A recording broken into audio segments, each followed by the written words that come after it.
Après avoir téléchargé et ouvert les deux fichiers pièces proposés, vous pouvez par exemple avoir ceci sur votre écran si la dernière pièce ouverte est le chapeau.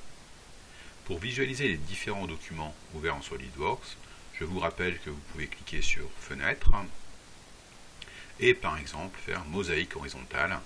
L'écran se découpe ici en 4 parce que nous avons 4 fichiers ouverts.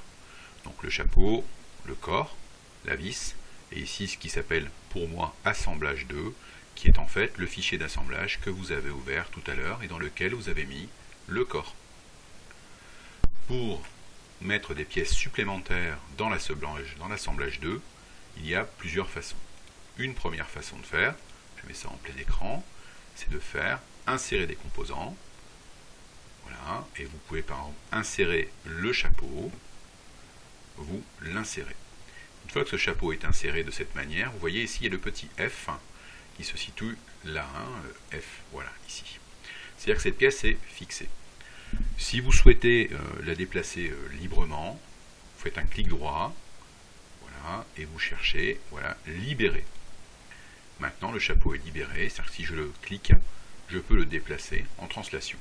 Si vous souhaitez faire des translations, il existe aussi une fonction. Je ne vais pas la détailler tout de suite. Une autre façon de faire pour insérer un nouveau composant dans votre assemblage, je vais refaire fenêtre, mosaïque verticale cette fois, toujours pareil parce que nous avons 4 fichiers, donc il coupe en 4. C'est de prendre la vis, soit directement comme ceci, on vient la glisser, voilà, ou alors la prendre dans l'arborescence, je viens la positionner. Alors je vais faire ça en fait 4 fois, parce que j'ai vu que j'aurais besoin de 4 vis pour réaliser mon assemblage. Voilà. Et en procédant de cette manière, vous voyez, nos vis sont tout de suite libérées. Il n'y a pas besoin, elles ne sont pas fixes en fait. On peut les déplacer, vous voyez, ensuite librement dans l'assemblage.